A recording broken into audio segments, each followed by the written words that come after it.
Assalamualaikum warahmatullahi wabarakatuh. Halo teman-teman, di video ini kita akan membahas sebuah nilai luhur dalam Islam yang tak ternilai harganya, yaitu akhlak muamalah. Akhlak ini mencakup berbagai aspek dalam berinteraksi dengan sesama, termasuk dalam konteks lingkungan kampus. Nah, teman-teman tahu gak sih apa itu akhlak? Akhlak berasal dari kata hulkun yang berarti budi pekerti, perangai, tingkah laku, atau tabiat. Lalu secara terminologi, tingkah laku seseorang didorong oleh suatu keinginan secara sadar untuk melakukan suatu perbuatan yang baik. Contohnya, bisa mengkomunikasikan sesuatu dengan baik, tidak berbohong, tidak berbuat curang, selalu jujur dalam perkataan maupun perbuatan. Lalu, apa sih akhlak itu menurut Al-Ghazali? Akhlak menurut Al-Ghazali adalah sesuatu yang menetap dalam jiwa dan muncul dalam perbuatan dengan mudah tanpa memerlukan pemikiran terlebih dahulu. Akhlak bukanlah perbuatan, kekuatan, dan makrifah. Akhlak adalah hal atau kondisi jiwa dan bentuknya batiniah. Al-Ghazali juga membagi akhlak menjadi dua kategori utama. Yang pertama adalah akhlak ibadah, yang membahas tentang etika dalam beribadah.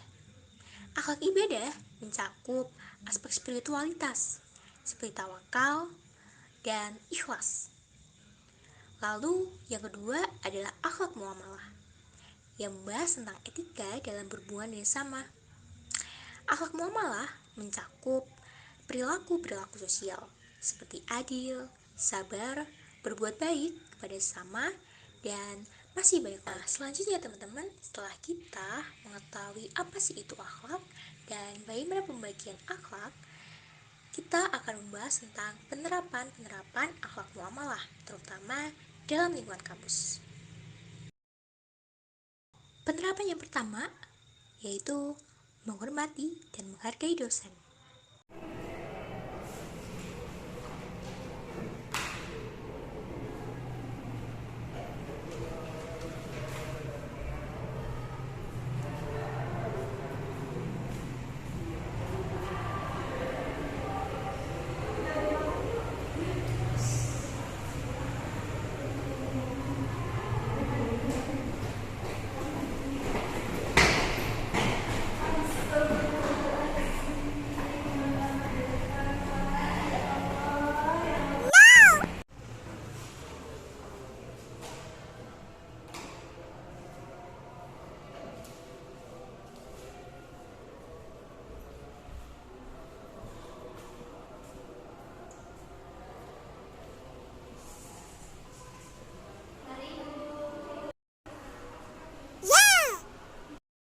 Dalam Islam, guru atau dosen atau tenaga pendidik memiliki kedudukan yang tinggi dan berlaku sopan santun bagi mereka adalah bagian dari akhlak muamalah. Sikap hormat, kesabaran, dan ketaatan kepada guru atau dosen adalah nilai-nilai yang ditekankan dalam ajaran Islam. Lalu, dalam Al-Quran Surah Al-Isra ayat 23 juga dijelaskan, dan Tuhanmu telah memerintahkan supaya kamu tidak menyembah selain Dia, dan hendaklah berbuat baik kepada ibu bapak. Janganlah seorang pun di antara keduanya atau kedua kakak adikmu yang mencapai usia lanjut, maka janganlah kamu mengatakan kepada keduanya perkataan "ah", dan janganlah kamu membentak mereka, dan ucapkanlah kepada mereka perkataan yang mulia. Selanjutnya, kita masuk ke penerapan akhlak yang kedua, yaitu mengembalikan barang yang bukan haknya.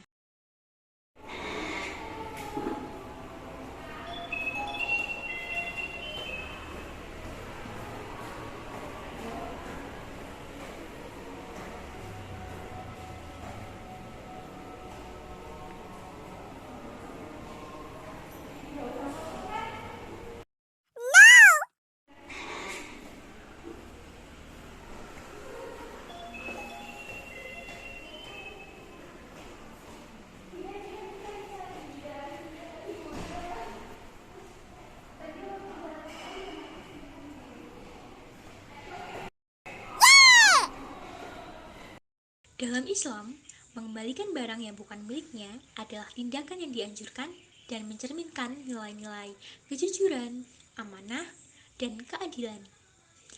Akhlak ini juga dijelaskan dalam beberapa hadis dan surah. Yang pertama, dari Abu Hurairah, Rasulullah Shallallahu Alaihi Wasallam bersabda, "Barang siapa yang menemukan suatu barang, maka hendaklah dia mengembalikannya kepada pemiliknya. Jika pemiliknya tidak diketahui, maka hendaklah dia memeliharanya sampai pemiliknya datang." Hadis riwayat Bukhari dan Muslim. Dijelaskan pula dalam surah Al-Baqarah ayat 267 yang berbunyi, "Hai orang-orang yang beriman, belanjakanlah di jalan Allah sebagian dari rezeki yang telah kami berikan kepadamu sebelum datang hari yang pada waktu itu tidak ada lagi jual beli dan tidak ada lagi persahabatan dan syafaat.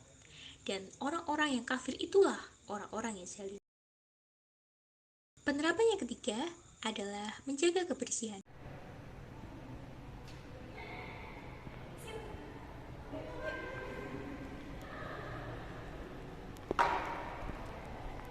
No! No!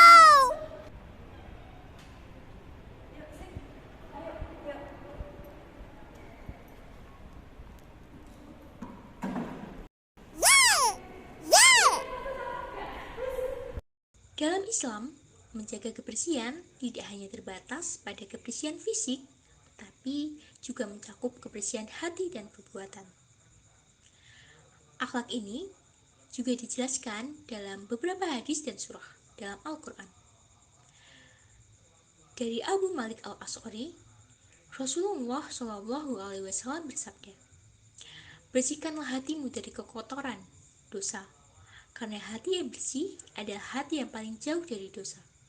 Hadis riwayat Ahmad. Akhlak ini juga dijelaskan dalam surah Al-Baqarah ayat 222 yang berbunyi, "Dan mereka bertanya kepadamu tentang haid.